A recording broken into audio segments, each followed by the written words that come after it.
만든 게 아니고 하나님이 창조하셨습니다. 그리고 모든 사람들에게 결혼하라고 그랬습니다. 그리고 혼인을 축복하셨어요.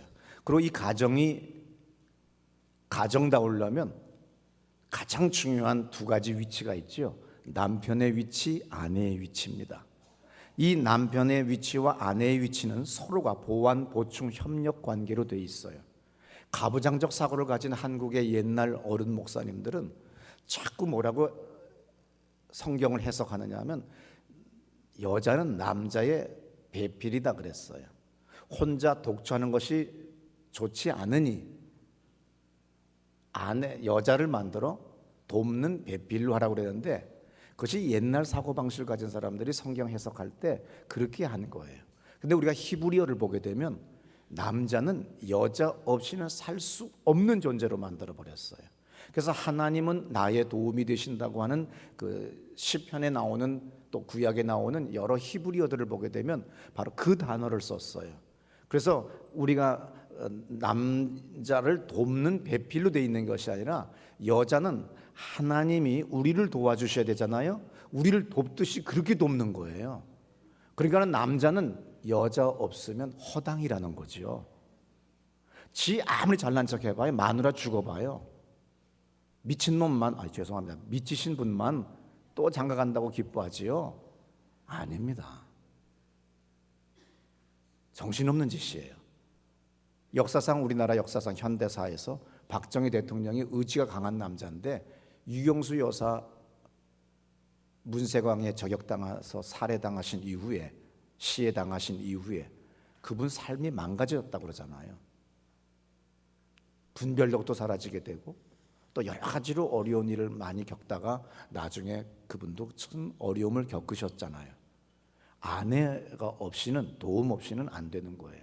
이번에 역사상 가장 큰 이혼 사건에 여자분이 5조억 원을 위자료로 청구했어요. 유럽의 사람들이나 그 유럽의 그 여성들, 그리고 남성들, 그리고 사법부의 판단은 남자의 오늘의 부를 이룬 것도 여자의 도움 없이는 안 됐기 때문에 동등하게 나눠야 된다고 아주 정확하게 계산하는데, 오늘날도 이제 한국도 그렇게 하지요. 그래서 베드로전서 3장 7절 오늘 본문에 보면 남자 된 자들아 이와 같이 지식을 따라 너희 아내와 동거하고, 저는 더 연약한 그릇이에요. 육체적으로는 연약해요. 또 생명의 은혜를 유업으로 함께 받은 거예요. 남자가 축복의 통로 아니에요. 남자 여자 똑같이 하나님의 은총을 받는 겁니다. 그러니까 남자도 똑같이 받고 여자도 똑같이 받으면 뭐지? 따블이지요. 근데 남자만 받으면 안 따블이에요. 반토막이죠. 여자만 받아도 반토막이에요. 근데 남자 여자가 똑같이 주님의 은혜와 은총을 받으면 따블이에요. 근데 두 사람이 더 열심히 해보세요. 자식까지 따블이라고 하는 거죠. 뭐 이상한 소리 나온다 오늘은 아침부터. 그래서 하나님의 은혜를 함께 받을 자로 알아서 귀히 여겨라. 그러면서 중요합니다. 이는 너희가 누구예요? 남자들이에요. 남자들아 너희 기도가 막히지 아니하게 하렴이라. 기도가 막혔다는 건 뭐예요? 다 막힌 거예요. 부도 났어요? 기도가 부도 난 겁니다. 아멘 하세요. 부도 났어요? 아니 그거 말고 그 좀 정신 좀 차리시라니까. 부도가 났습니까? 그러면은 기도가 부도 난 거예요. 영적 문제가 부도 난 거예요. 집안에 불화가 일어났어요. 기도가 막힌 거예요. 모든 것이 뭡니까? 기도예요. 그러니까 여기에 뭡니까? 남자가 아무리 지가 잘난 척해도 뭐 되는 게 없잖아요. 기도가 막힌 거예요. 하나님의 축복이 없는 거지요. 왜? 아내를 뭔가 이상한 짓을 했기 때문에 그런 거예요. 어떤 사람은 그러겠죠. 나 재산 100억이에요. 마누라 매일 2개 패지요. 너는 1000억 벌 수도 있고 조를 벌 수 있는데 그 따위에서 하나님이 영원전에 너에게는 1000억 1조를 벌 수 있게 해주셨는데 네가 그 따위로 해서 하나님이 그거밖에 안 해주는 거다. 그렇게 생각하면 됩니다. 아시겠습니까? 오늘 여기 공동번역에 보면 이는 너희 기도가 막히지 아니하게 하려 함이라 하는 이 말이 기도 생활이 끊어지지 않을 것이다 그랬어요. 또 기도가 막히지 않을 것이다. 다른 번역본이나 그러니까 개정개역, 개역 한글, 공동번역, 여러 번역본들이 있는데 중요한 건 이는 너희 기도가 막히지 아니하게 하려 하기 때문에 너의 육체적으로 연약하지만 같이 하나님의 은혜와 은총을 받는 존재이기 때문에 아내를 귀하게 여기라고 그랬어요. 남편이 아내를 하나님이 정하신 위치에 있지 않게 할 때는 어떤 일이 벌어지겠어요?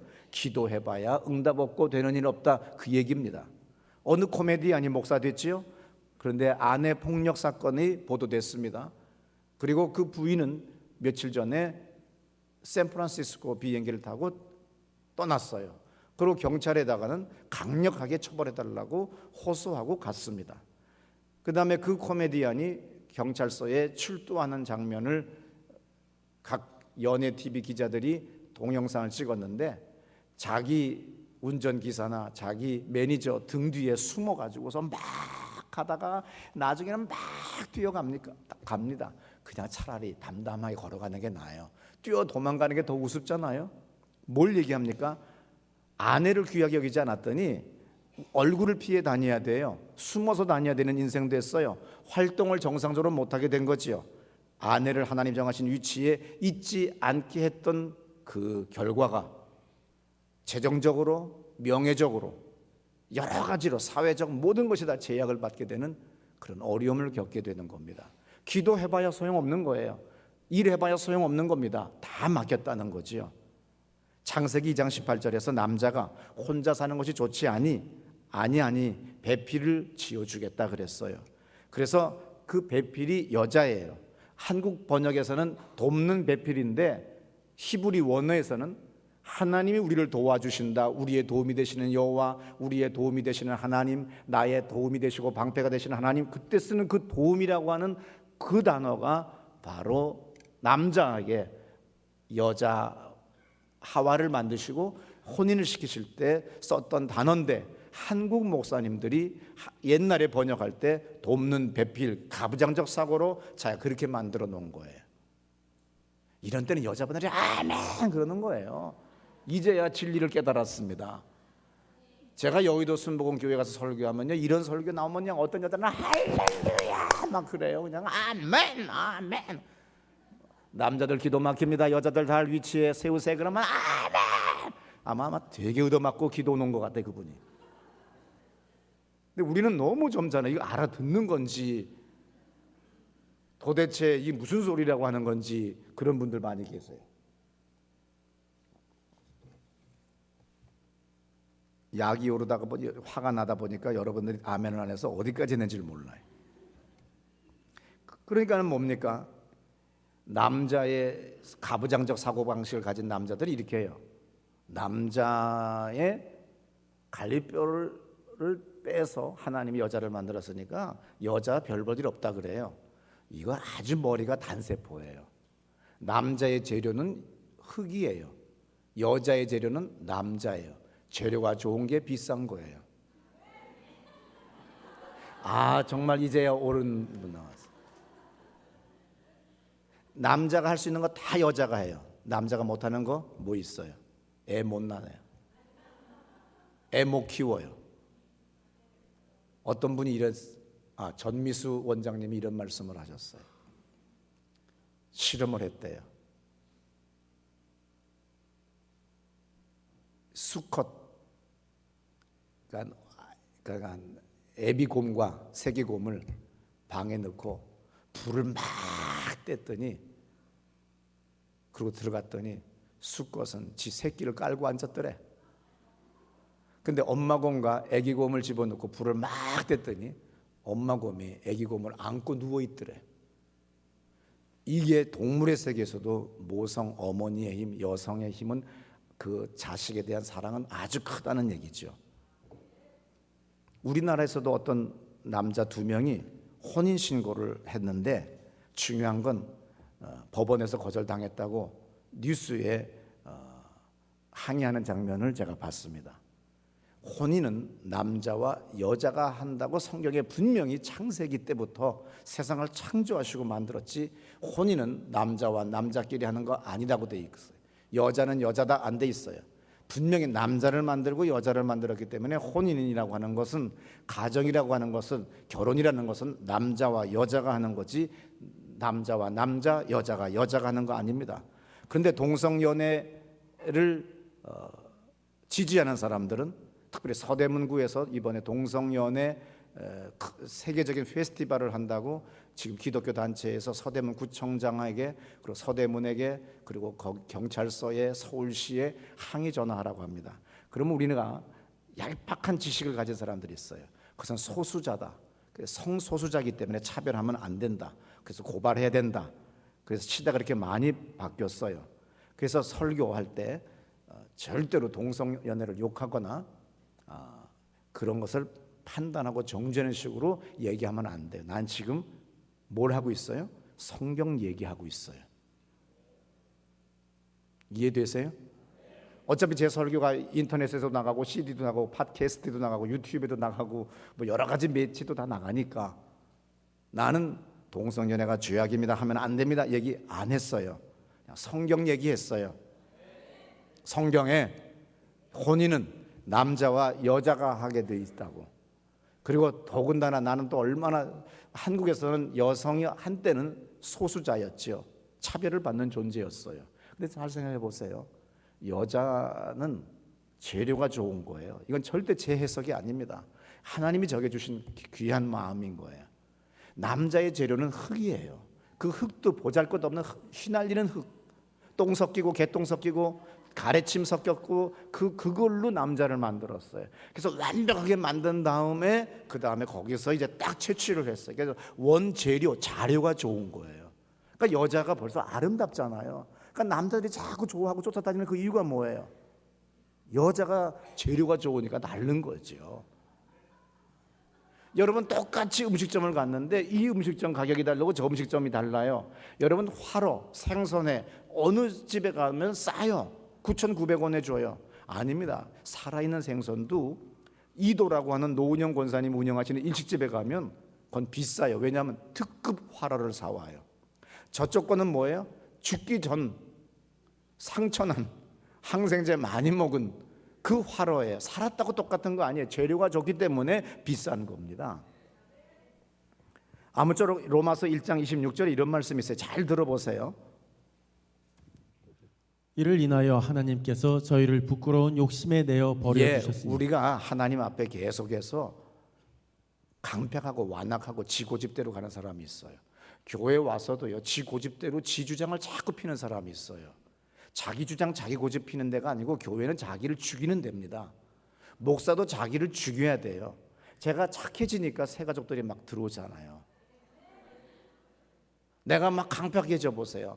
막 새누리당을 욕하고 민주당을 욕하고 뭐 그래 보세요. 그리고 정치 막 판단하고 정죄하고 목사가 막 그렇게 하면 하나님도 안 보내세요.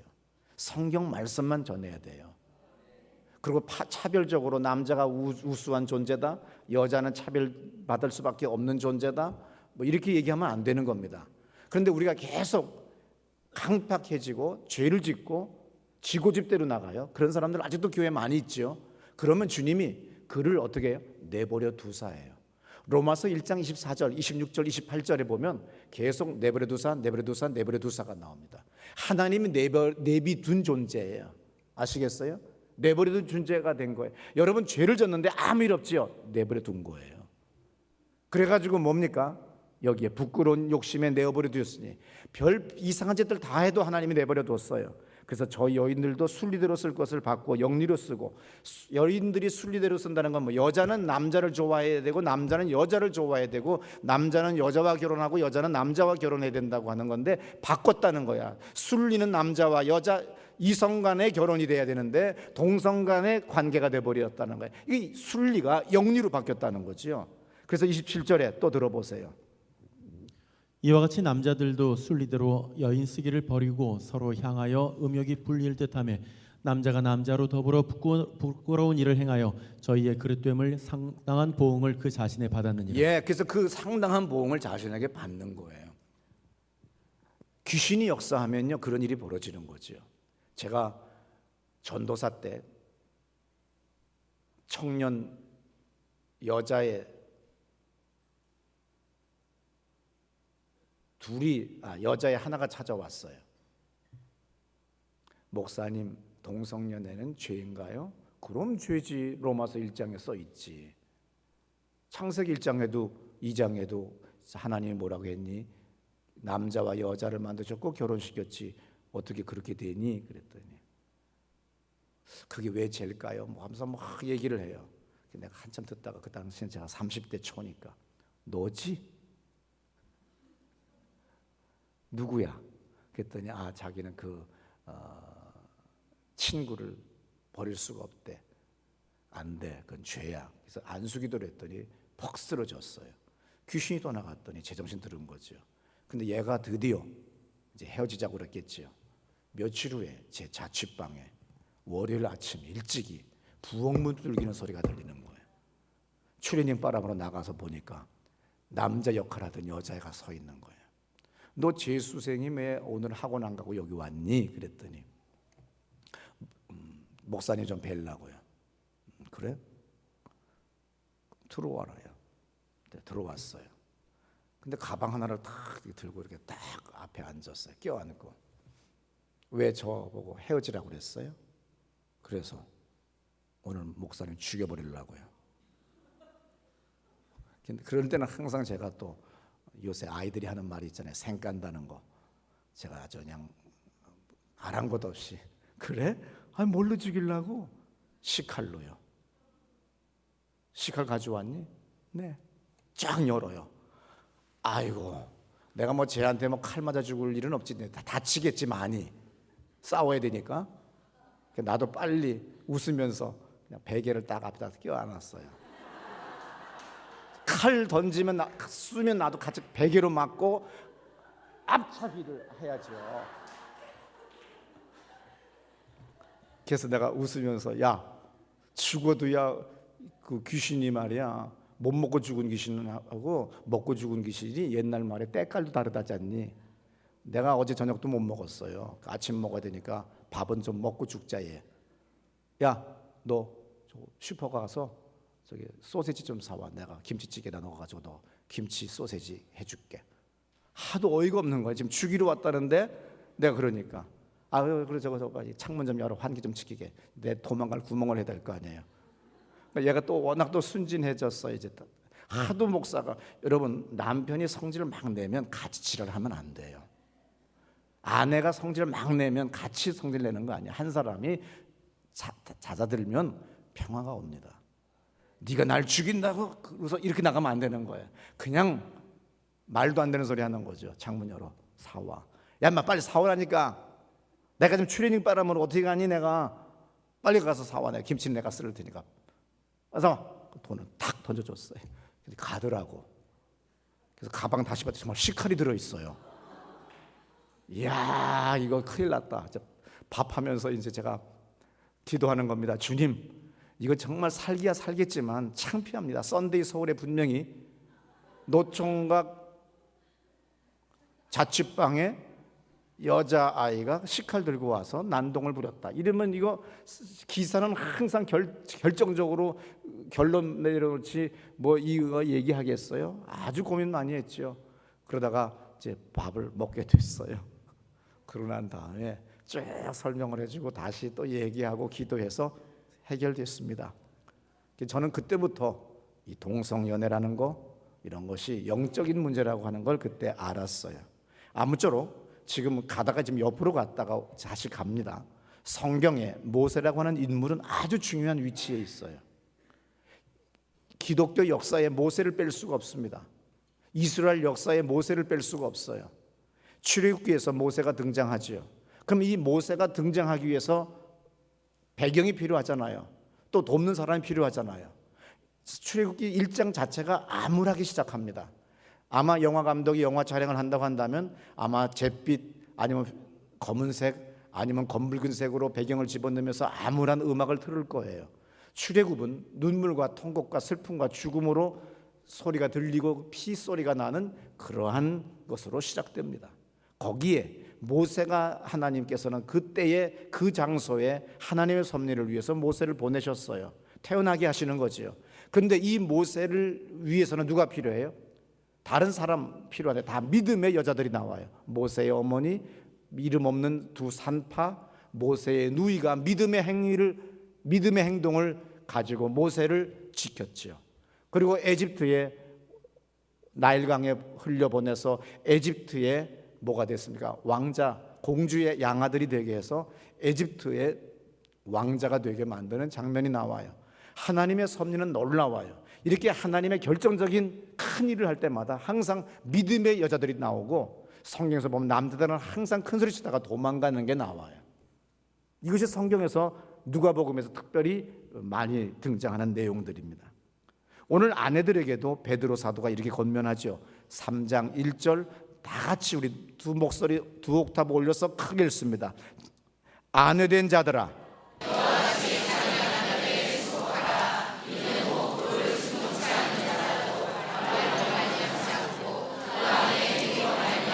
예, 여기 순종하라고 하는 말은 뭐냐면 순복하라는 거죠. 아내들아, 남편한테 순종하라는 거예요.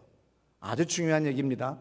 그러면 믿지 않는 남편도 아내가 너무나도 가정을 잘 꾸미려 가면서 또 남편도 잘 위해주고 나가니까 남편도 감동을 받아 교회 나와요. 아내 때문에 교회 나오는 남자분들 우리 교회 많이 계세요. 뒤집어 얘기하면 우리 교회는 참으로 지혜롭고 총명하고 믿음 있는 여성분들이 많이 계시다는 얘기죠. 근데 지금은 남자가 더 크게 아멘하셨어요? 여자가 크게 아멘하셨어요? 여자가. 그래서 여자의 행실은 남편에게 순종하라는 겁니다. 오해하지 마세요. 남자에게 여자가 순종하라는 것이 아니에요. 가정 안에서 아내가 남편에게 순종하라는 얘기예요. 세상의 모든 여자들아 남자들에게 순종하라는 얘기 아닙니다. 그거 잘 이해하셔야 돼요. 남편과 아내 관계는 뭐지요? 하나예요. 한 몸이라고 그랬어요. 창세기 2장 24절에 보면 이러므로 남자가 부모를 떠나 그 아내와 연합하여 둘이 한 몸을 이룰지니라. 사람이 절대로 나눌 수 없다 그랬어요.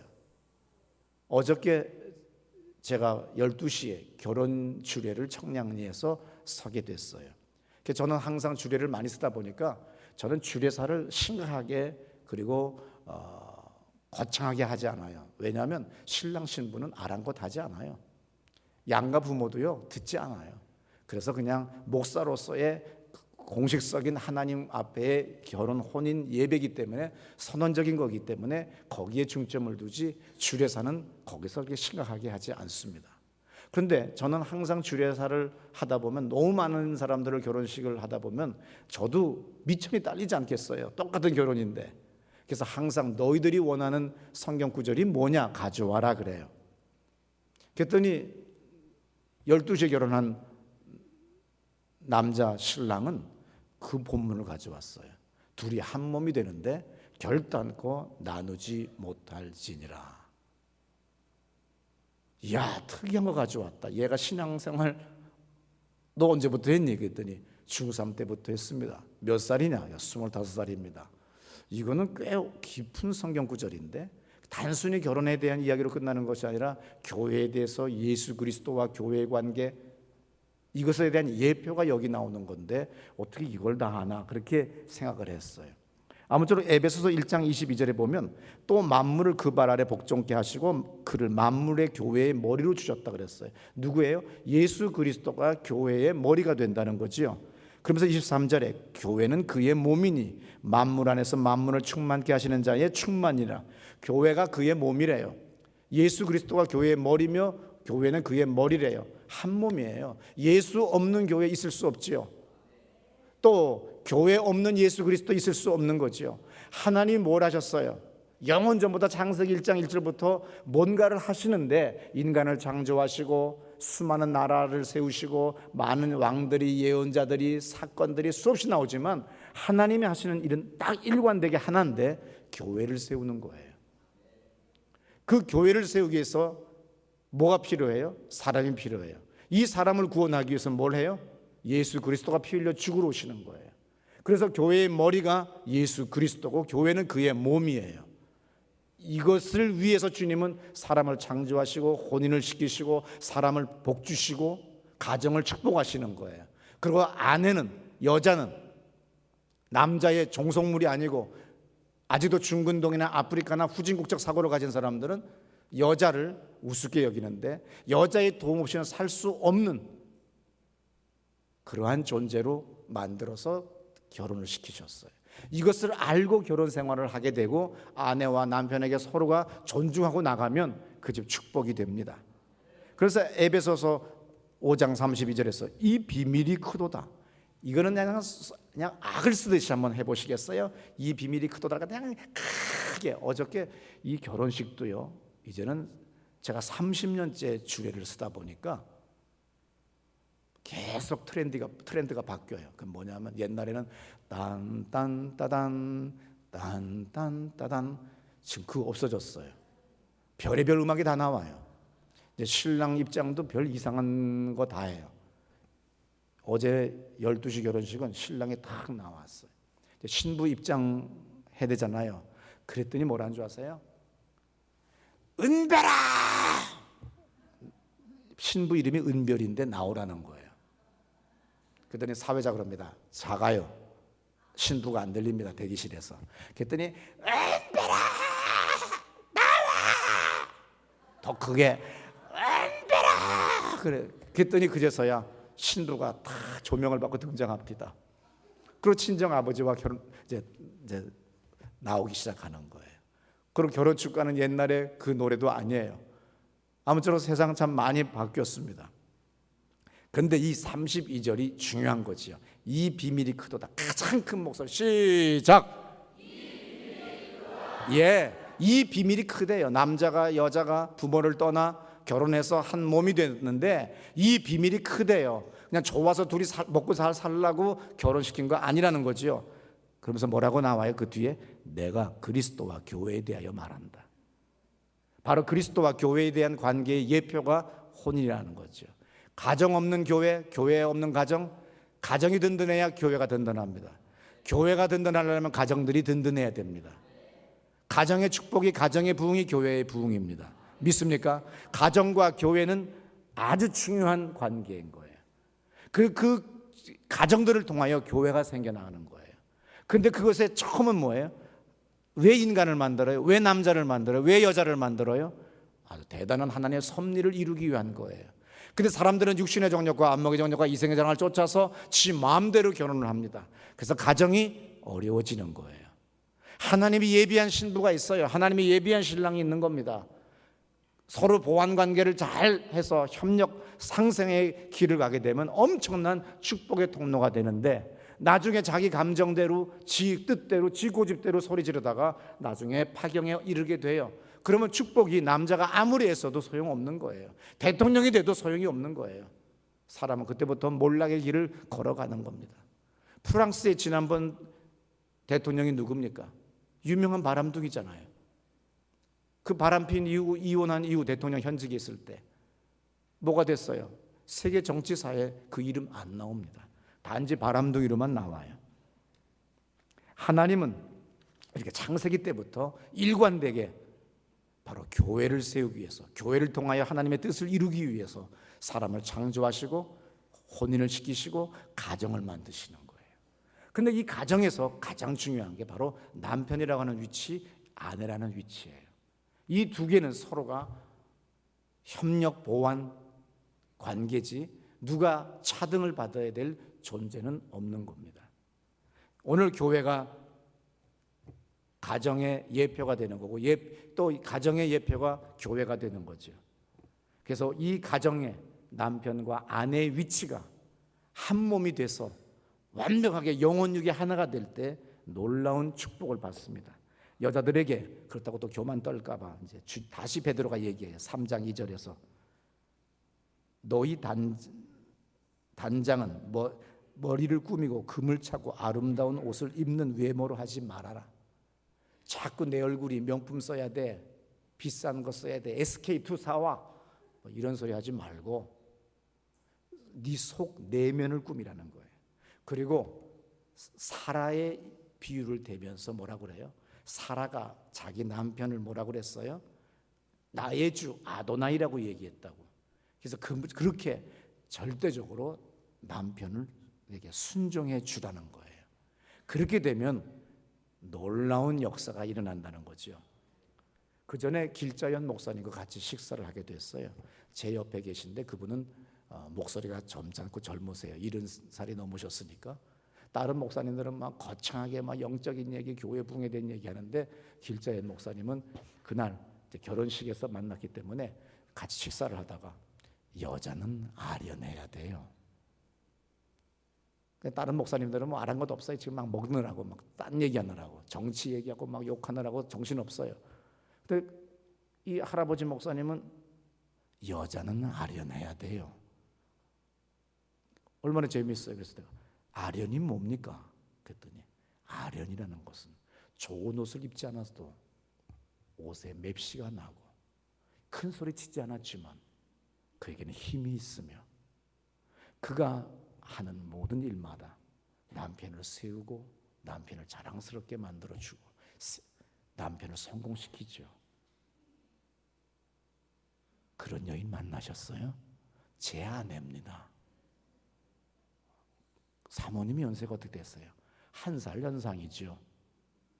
지금도 아련하세요? 그럼요. 71살인데 지금도 아련해요. 목사님, 그 다음에 꼭 우리 교회 오셔서 그 설교 좀 한번 해보세요. 여자는 아련해야 된다고.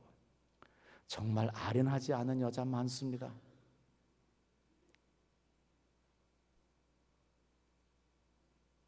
이거 해야 되는지 안 해야 되는지 몰라요. 아련하지 않은 여자.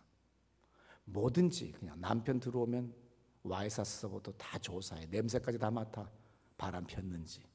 그리고 또 그냥 무슨 수사관 검찰 수사받듯이 그냥 갔다가 그냥 뭐 계속해서 쉬지 않고 막 떠들어 붙이면서 그냥 욱박 지르고 애인 있는 거 아니야 뭐 있는 거 아니야 하면서 그냥 계속 하는 사람이 있어요. 그 사람은 결혼을 해도요 병이에요. 제 카카오 스토리나 제 페이스북에는 늘 우리 교회 여자들과 같이 사진 찍어요. 그러면요 거기다가 또 나한테 메시지를 보내요. 잘 노시네요. 늙어서도. 뭐 애인이세요? 누가 애인이시죠? 뭐 이런 사람은 그 자리에서 끊어버려요. 뭔가 이거 심각한 문제인 겁니다. 제 아내도 그렇게 묻지를 않아요. 제가 우리 교인 여자분들과 같이 있으면요 빨리 떠나줘요. 밥 좀 해주고 가라고. 밥 사주라고. 그러면 뭐가 돼요? 이게 아련한 여인이야? 무서운 여인이야? 아무쪼록 제가 뭐가 돼요? 모든 사람이 평안해지잖아요. 근데 어느 목사님 사모님은 목사님이 여자 교인하고 상담하는데도 옆에 앉아서 꼭 참견해요. 그리고 자기 남편 계속 허벅지를 만지고 있거나 등을 만지고 있거나 남편 보고서 하고 꼭 참견하는 여자 있어요. 교회가 100명까지 부흥하다가 다 망해서 교인이 2명 남은데 남은 2명 그 여자가 다 내쫓아 버렸어요. 또 나가라고. 그래서 그 목사님이 나중에 나 죽고 싶다고 자살하고 싶다고 그렇게 하는 말을 제가 들은 적이 있었습니다. 똑같아요. 남자도 똑같아요. 아내가 여러분의 재산이 아니에요. 물질이 아닙니다. 당신이 잘나서 돈 번 거 아니에요. 아내를 하나님이 만드신 그 아내의 위치에 있게 할 때 그 가정은 축복이 되는 거예요. 당신 지금 돈 좀 벌었다고 해서 번 거 아니에요. 하나님 더 크게 주려고 그랬는데 당신이 다 막은 거예요. 믿습니까? 베드로전서 3장 6절에 사라가 아브라함을 주라 칭하여 다 같이 시작.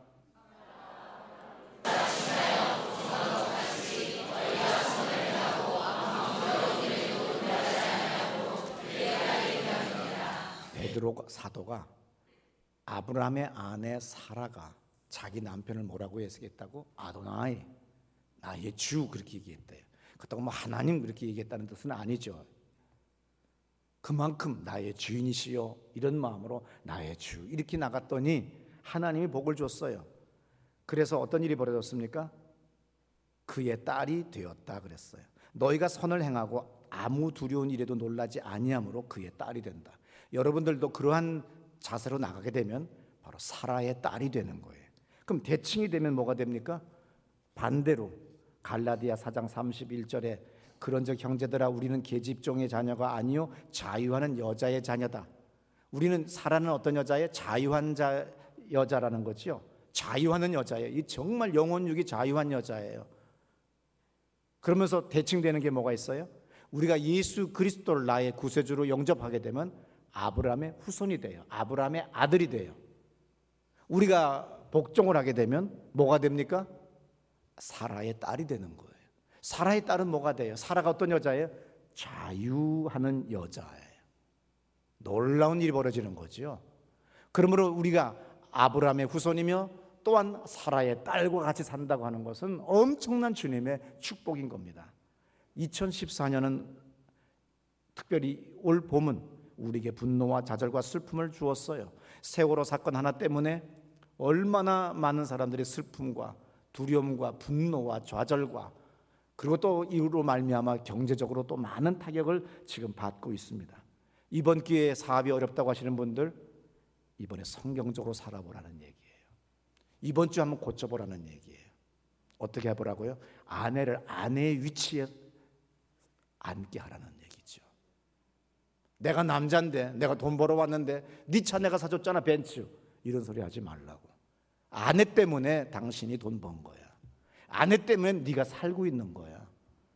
저도 가끔 생각합니다. 내가 2002년에 아프리카에서 교통사고 날 때 죽어서 한 줌에 제가 돼서 올 수 있는 건데, 하나님이 제 아내를 과부 만들고 싶지 않아서 나는 싸가지가 없는데 살려주셨다고 이제서야 깨달아요. 사람 됐지요? 목사 이전에 사람이 돼야 되는 거예요. 장로, 권사, 집사 이전에 사람이 돼야 되는 거예요. 거기에 장로, 권사, 집사라고 하는 타이틀이 붙으면 이건 엄청난 축복인 겁니다. 베드로후서 3장 7절에 남편 된 자들아 이와 같이 지식을 따라 너희 아내와 동거하고 저는 더 연약한 그릇이요 또 생명의 은혜를 유업으로 함께 받을 자로 알아서 귀히 여겨라. 그러면 기도가 막히지 않는다. 그럼 네가 하는 일이, 범사에 하는 일들이 다 응답이 있다. 그러므로 오늘 이 시간에 내가 사업이 왜 이렇게 안 되지? 왜 이렇게 자꾸 사기꾼을 만나고 이상한 사람들을 만나지? 그때 한번 이 한 주간 주님, 나는 내 아내를 아내의 위치에 성경에서 기록된 말씀대로 하나님이 영원 전부터 아내를 창조하실 때, 여자를 창조하실 때 그 위치에 앉게 하겠습니다. 또 여러분들 여자분들은 어떻게? 남편을 그렇게 하겠습니다. 아도나이, 나의 주. 그 정도까지 고백할 정도로 절대 순종하고 순복하여서 교회의 머리가 그리스도인 것처럼 그렇게 내가 한번 하겠습니다 하고 나가라는 거예요. 교회의 머리는 그리스도예요. 여러분이 머리 아니에요. 여러분이 큰 소리 치면 안 됩니다. 믿습니까? 주님의 말씀대로 교회는 나가야 되는 거예요. 제가 어떤 책을 읽었는데 아내를 위한 책이 기도문이라는 책이에요. 제가 오늘 사나운 남자분들한테 다 그 책 사주려고 그래요. 또 그걸 받는 순간에 아, 내가 사나운 남자구나 하는 걸 알게 될까 봐 안 사드려야 되겠네요. 제가 아내를 위한 그 기도문이라고 한 책이 있더라고요. 그래서 제가 사서 봤어요. 거기 이제 뭐 수백 가지 나오는데 아내에게 저주어라, 아내 편 들어줘라, 살림살이 도와줘라, 예쁘다고 칭찬해줘라, 아내가 만든 음식 맛있게 먹어라, 아내의 흉을 보지 말아라, 아내의 가족에 대한 농담이나 험담하지 말아라, 갈등이 있을 때는 양보해라. 제가 어저께 최숙자 장로님 하나밖에 없는 아들 결혼식 주례했을 때 이 얘기했어요. 신랑 세워놓고 넌 갈등 생기면 아내 말 들어. 그리고 냉장고 열고서 뭐 더럽니 뭐 이러니 몇 달 지난다는 그런 소리 하지 마. 그리고 무조건 아내 말 들어 그랬어요. 그리고 며느리에 될 신부한테 뭐라고 그랬겠어요? 시어머니 말 들어. 남편 말 듣지 않고. 그러면 시어머니는 뭐 하겠어요? 남편 조재용 집사님 말 듣지요. 그럼 질서가 정확하게 맞아 떨어진 거잖아요. 그지요? 시어머니는 시아버지를 아도나이, 나의 주같이 여기는 거예요. 지소도 장로님 그렇게 거구의 몸이지만요, 남편 저만하참 저보다 더 작아 키가. 근데 남편이 떴다면 비상 걸리더라고요. 그리고 남편이 얘기하면 절대적이더라고요. 아, 이분이 됐다 하는 걸 알아요. 그러니까는 오늘 새신랑은 신부의 말을 들어. 갈등이 생기면 아내의 결정을 따라줘. 근데 이 며느리는 시어머니를 따라, 시어머니는 시아버지, 남편, 영감님을 따라가면 집안은 아주 평안해지는 거예요. 여러분들이 나에게 이 교회에 오셔서 집사, 권사, 장로 된 이유는 뭐예요? 나의 일 도와주라는 얘기예요. 여러분의 의견 세우라는 거 아니에요. 믿습니까? 근데 이 정신없는 사람이 있어요. 여기는 여당, 야당 있는 거 아니에요. 오직 일당 독재예요. 예수 그리스도당. 거기에 내가 부름 받았기 때문에 우리는 누가 또 정권 잡을 거 없어요. 누가 와가지고 또 새 목사 끄고 그거나 똑같은 거예요. 그렇게 되면 나는 여러분들을 나 도와달라고 여러분들을 천거했고, 여러분들을 장로, 장립, 권사, 집사 여러분들 임명해드린 거예요. 근데 어리석은 사람들은 무슨 여당 야당 정치하듯이 생각하는 사람이 있어요. 얼마나 많은 교회들이 깨져나가고 분열납니까? 그러면서 얼마나 많은 교회들이 파탄에 일어납니까? 정신 잘 차리고 신앙생활 해야 돼요. 마태복음 5장 43절에서 예수님이 말씀하셨어요. 네 이웃을 사랑하고 네 원수를 미워하라 하였다는 것을 너희가 들었지? 44절에 나는 너에게 이르노니 너희 원수를 사랑하며 너희를 핍박하는 자를 위하여 기도해라. 예수님은 한 단계 더 율법에서, 구약에서 원수를 사랑하라고 그랬지. 그런데 네 이웃을 사랑하고 네 원수를 미워했다는 걸 네가 들었지. 그런데 나는 너한테 얘기한다. 원수를 사랑하고 한 단계 더 가. 기도해줘라 이거야. 누가복음 6장 27절에서 그러나 너는 듣는 자에게 내가 이르노니 너희 원수를 사랑하며 너희를 미워하는 자를 선대하며. 원수를 사랑하래요. 나를 고소한 사람, 내 돈 떼먹은 사람, 내 등에 칼을 찌른 사람 사랑하래요. 이거가 돼야 돼요. 이게 되면 역사가 일어나요. 그래서 미워하는 자를 선대하며 28절 너희를 저주하는 자를 위하여 축복하며. 저주를 막 하는데 축복을 하래. 너희를 모욕하는 자를 위하여 기도하래. 우리는 예수의 말씀을 실천하기에 왔지 교양 삼아 들으러 온 거 아닙니다. 감상하러 온 거 아닙니다. 저도 이거 안 됐었어요. 헌금 돌려달라고 고소하고 인간적인 가진 모욕과 수치와 그리고 가진 짓을 한 사람 정말 주님께 나도 맡겼어요. 소용없었어요. 근데 어느 날 주님이 나에게 감동을 줬어요. 기도가 바뀌었다고 사람들이 그러지 않습니까? 여러분을 욕하고 여러분들을 저주하고 여러분을 고소하고 소송하고 여러분들에게 험담한 사람들 축복하세요. 엄청나게 해를 끼친 사람들을 축복하세요. 우리는 판단하고 정죄할 때 생리학적으로도 우리에게는 나쁜 독소가 나온대요. 근데 사랑하고 축복하게 되면 아주 좋은 호르몬이 나온다지요. 그와 똑같아요. 우리가 누구를 욕하게 되면 우리 영혼이 검붉어져요. 제가 여러분들 기도받으러 오실 때 제가 기도할 때 그러잖아요. 화나셨네요. 분노가 가득하십니다. 제 눈에는 보여요. 근데 그 영혼이 아름다운 거지요. 사랑하는 거예요. 그럼 그 영혼이 빛납니다.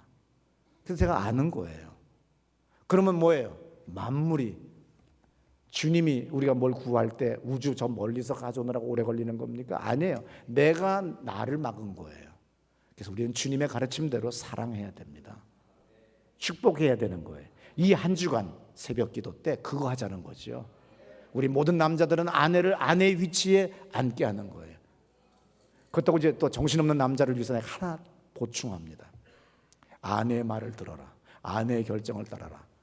그렇다고 이제 이 말을 딱 듣고 집에 갔더니 아내가 그래. 우리 교회 옮겨. 우리 교회 떠나. 왜? 나를 아주 우습게 알아서 그 옆에 내가. 담임 목사님 난 콕 찍어 가서 설교했다. 우리 교회 가야 돼. 그래. 가정의 평화를 위해 교회 옮기지요. 완전히 빌어먹는 거예요. 여러분에게 오는 모든 고난과 환난과 시험은 여러분을 단련시키는 거예요.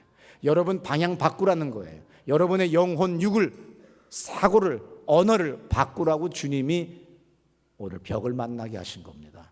나를 바꾸는 거지 그를 피해가면 죽을 때까지 피해가다가 지옥까지 밖에 갈 데가 없어요. 이걸 제외하고 신앙적인 것을 제외하고는 아내 말 들으세요. 그리고 냉장고 열지 마요. 치약은 왜 이렇게 이게 짰냐? 왜 다 이렇게 뭉태기가 됐냐? 그런 소리 하지 말아요. 내가 그냥 치약 잘 다시 원상 회복시키면 돼. 다들 보면 위부터 작아가지고 다 아래로 가 있잖아요. 그러면 빨리 세면대에 올려놓고 손바닥으로 꾹꾹 눌러서 다 앞으로 오게 해주면 돼요. 치약 1cm 이상 쓰지 마. 그런 소리 하지 말아요. 냉장고 왜 이렇게 유통기한 지났냐? 저도 그렇게 냉장고 교회 와서 열어봐도 분노가 치밀고, 집에 가서 냉장고 열어도 분노가 치밀지만 꼭 입 다물고 그냥 안 먹으면 되지. 그래서 항상 저도 밥상 머리에 뭐가 올라오면 유통기한 물어봅니다. 최희자 집사님께서 얼마나 음식을 잘하시는지, 교인들한테 음식 한번 집에서 대접해 주시면 그렇게 수십 가지 반찬이 나와요. 근데 영감님은 또 맛없다고 그러신대요. 근데 저나 우리 교인들은 다 감격스러워하죠. 뭔지 영감님께서 의심스러운 게 있는지도 모르지요. 유통기한 지난 거라든지. 그러니까 그럴지라도 우리 열지 마요. 잔소리 할 바에는 어떻게 해야 돼요? 열었으면 버리면 되잖아. 말없이 다 갖다 버려. 그러면 집안이 평안해지는 거예요. 누구를 가르치려고 하지 마세요. 누구를 혼내려고 하지 마세요. 누구를 교육시키려고 하지 마세요. 그냥 죽으세요. 그러면 놀라운 평화가, 그리고 놀라운 기도의 응답이 오는 걸 믿으시기 바랍니다. 누가복음 6장 29절에서 마지막에 네 이 뺨을 치는 자에게 저 뺨도 돌려대고 네 겉옷을 빼는 자에게 속옷도 금하지 말아라. 물은 네게 구하는 자에게 주며 네 것을 가져가는 자에게 다시 달라지 말며 남에게 대접을 받고자 하는 대로 너희도 남을 대접해라. 정말 어려운 일입니다. 근데 주님이 그 마음 주시면 놀랍게 이루어지는 거예요. 그래서 이 한 주간 나를 핍박하고 나를 고소했고 나를 험담했으며 이간질했고 정말 추악한 짓을 한 사람들을 안 될지라도 주여 용서합니다. 주님 제가 선포합니다. 제가 사랑합니다. 그 사람들 좋은 일 생기게 해주세요. 그러세요. 여러분들 가운데 이 교회 교인 어떤 사람 없으면 참 좋겠지요. 근데 저거 없어져라 없어져라 기도하면 내가 없어지게 돼요. 저도 어느 교인 때문에 속 썩을 때가 있는데 주여 저 교인을 바꿔주세요 그러면 주님이 나를 바꿔버릴 수가 있어요. 다른 목사 오게 할 수 있어요. 절대 저 그런 기도 안 하죠. 남을 바꾸려면 날 먼저 바꿔야 되는 거예요. 그래서 부처님도 뭐라고 그랬어요? 중생이 변화되려면 나부터 먼저 바꿔야 된다고. 똑같아요. 저 인간 좀 바꿔주세요. 그럼 주님이 너도 가야 되는데 난 그건 싫잖아요. 그래서 나를 바꾸기로 한 거예요. 그래서 제가 그래서 착한 남자가 된 거예요. 왜 아멘 안 하십니까? 그래서 제가 착한 목사가 된 거예요. 그때부터 저는 뭘 합니까? 주님, 저 인간, 예를 들어서 여기 앞에 보이는 사람은 김태원 청년밖에 없는데, 주님 저 김태원 저 인간 주님 내보내주세요. 그러면요 내가 나갈 일이 생겨요. 주님 김태원을 축복하세요. 정말 아름다운 여자를 만나게 하세요. 좋은 직장 갖게 하세요. 그리고 재미교포와 결혼해서 미국 가게 해주세요. 얼마나 좋아요? 얼마나 좋습니까? 이게 축복인 거예요. 이 한 주간 장미꽃 피는 향기 맡으며 새벽에 주 앞에 달려 나와서 축복하는 겁니다. 믿습니까? 우리 다